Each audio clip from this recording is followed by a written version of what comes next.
Welcome to Your Gay Best Friend, hosted by Dwayne Anthony. Dwayne Anthony is a husband, father, as well as a professional. This podcast is all about Dwayne Anthony's life, shopping, sex, and whatever's in his head. So get ready for some messed up shit. This is uncensored, unfiltered. Welcome to my gay best friend, and soon to be your gay best friend, Dwayne Anthony.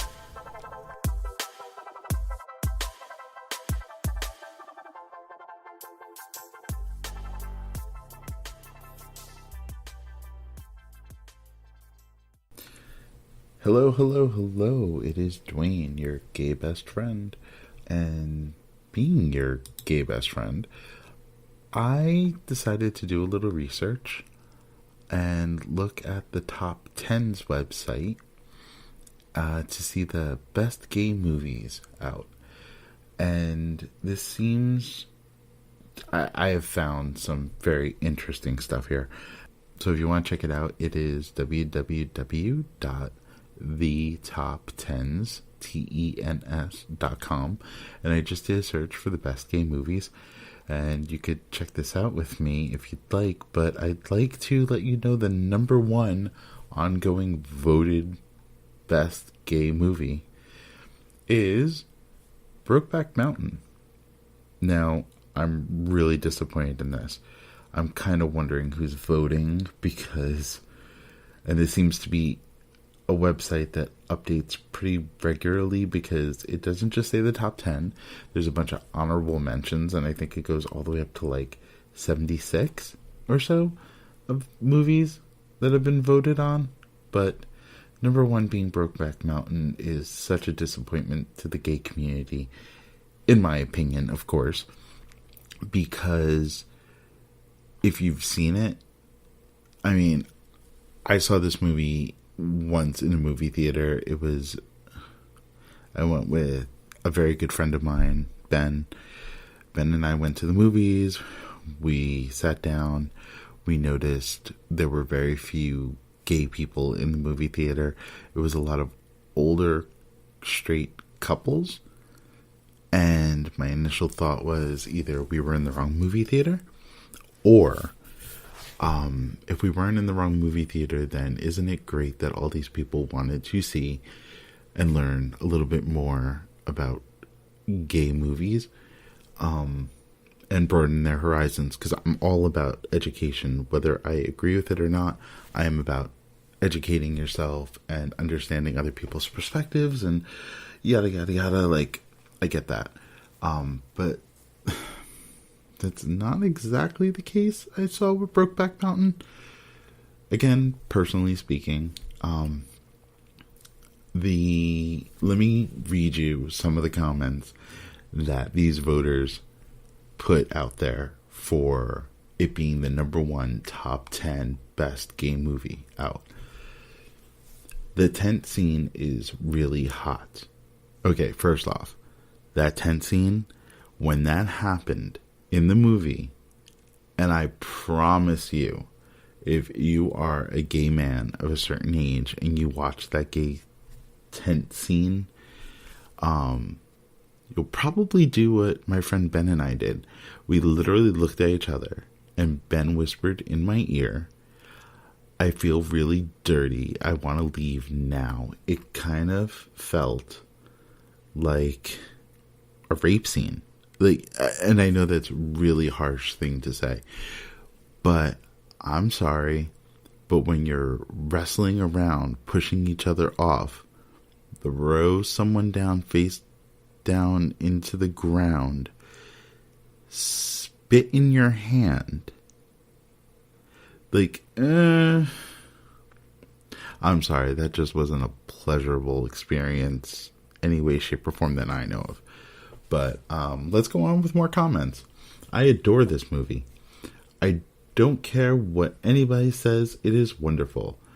I cry every time at the end when he finds that shirt.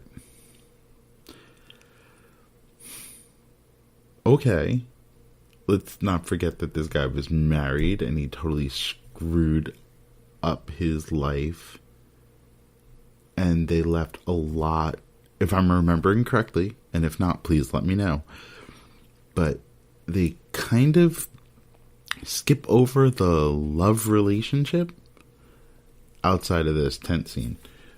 But for the most part, majority of the movie was him having that crazy rendezvous up in the mountains, his wife finding out and getting all upset, and he finally dies, and the quote-unquote boyfriend comes back to take the shirt. I mean, I was so thrown off by that sex scene in the very beginning, the first sex scene, that I couldn't get into the movie, so I don't agree with that either, but okay. Let's skip down. The first time I watched this movie, my tears started dripping when Ines asked for Jack's ashes. This is a superior movie which really rivals Titanic. James Cameron's Titanic, are we talking about? Like that amazing never let go Jack moment, Titanic? Alright. I'm not even going to go there. Alright, so we're going to skip down to number 2. The second movie on the top 10 that really stuck out in my mind. Number 2 was Trick. Trick. It only has one comment, but it is the number 2 movie. It rates a comment if it's number 2, a lighthearted but endearing memory. Now, I agree 100% with it's a lighthearted but endearing memory for me as well. Recently, within the last, about 4 months, I actually found a DVD copy of this on Amazon, and I had to buy it because I couldn't find it anywhere else, and I own the soundtrack on CD, and I don't know, I'm one of those gay men that love Tori Spelling when she acts, and I loved their relationship. I loved that it only took place, the whole movie takes place overnight, and I highly recommend that movie. I think it blows Brokeback Mountain way off the charts on this one. If you're looking for that type of movie that makes you just feel like, oh, why can't that happen to me? You know, where you see a relationship blossoming right in front of your eyes. It starts off as one thing, ends up as another. You know, I believe one of the taglines for the movie Trick was just like 2 gay guys in New York City just trying to get off. I recommend it. Totally, 100%. I used to live in New Jersey, right next to New York City, and I know a lot of the places so that they filmed at, which could also like pull at those heartstrings for me emotionally, because I know the places, and when you know the places, it's like reading a really good book. When you're reading the book, you read something you're familiar with, and you're like, oh yeah, and you love it that much more. Well, that's how I was while watching Trick. I'm like, oh, I know that place, and I've been at that grocery store and that diner, and it seems like very few scenes were filmed outside of New York City or in a soundstage. And the music in it is catchy, and it's just a really feel-good kind of movie. So, I definitely recommend Trick as number 2. A couple of others I haven't seen doesn't mean they're not good. I am not the end-all, be-all Siskel and Ebert of movies here, but again, I wanted to just educate myself on what everybody thinks out there, like how everybody else thinks about what the best gay movies are.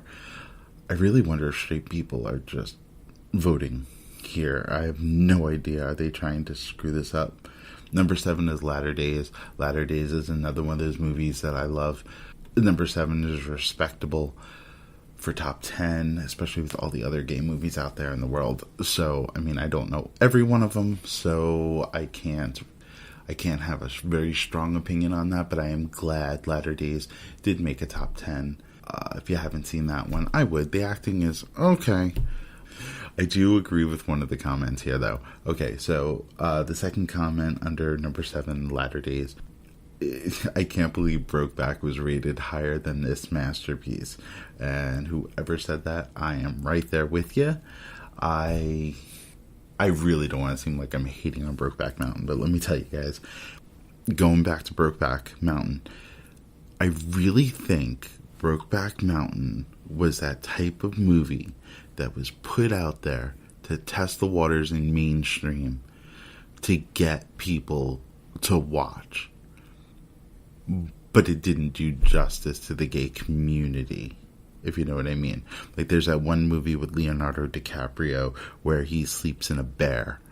Like, it was filmed kind of like a documentary, but it was a Main Street movie, or an independent film rather, where he is stuck in the woods and he's about to freeze to death, and he kills a bear with his bare hands and rips it open and sleeps in it like it's a friggin' Star Wars movie, like Return of the Jedi.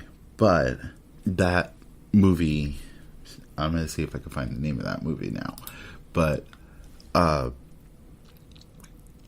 that movie, I think, was like a mainstream way to get people who didn't normally watch independent films watch an independent film, because that's how it was shot. So I kind of feel the same way about Brokeback Mountain, where it was filmed in such a way where the director wanted people to think that they were watching some artsy film about gay people, and it just fell flat on its face for gay people. I don't know. Revenant, that is the movie where he gets attacked by a bear, and they made him look all ugly, so I'm sure he won some kind of an award with that. If you ever noticed that, mostly it's women. When they look ugly, when they take off the makeup and just make them look a little more homely, their acting seems to shine through. But anyway, let's see. So those are actually the only movies I know, those three, on the top 10. So check it out yourself if you'd like.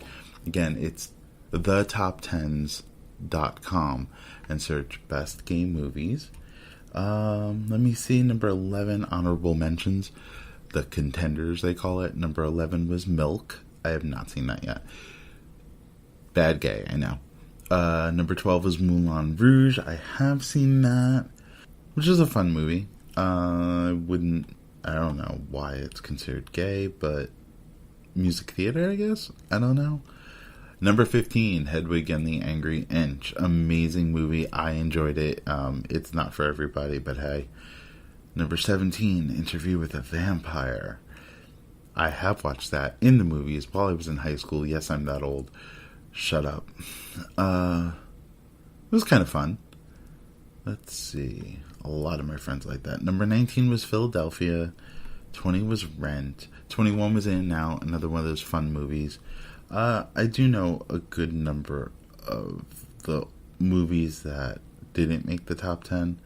In the 20s, mid-20s, upper 20s, lower 30s. I know a good number of those. However, it just shows my taste sucks. So if you want to educate yourself, definitely not sponsored by anything. I just happened to be Googling and thought, hey, what are the best gay movies out there? And I found the Top 10s website, and it was very interesting and eye-opening to think either how not in touch with the world I am, apparently, anymore, or people just have shitty taste in movies. Well, I guess I'm going to wrap this up right now, but let me know what your top gay movies are. Do you watch gay movies? How about straight movies? Like, what makes a difference between a straight movie and a gay movie?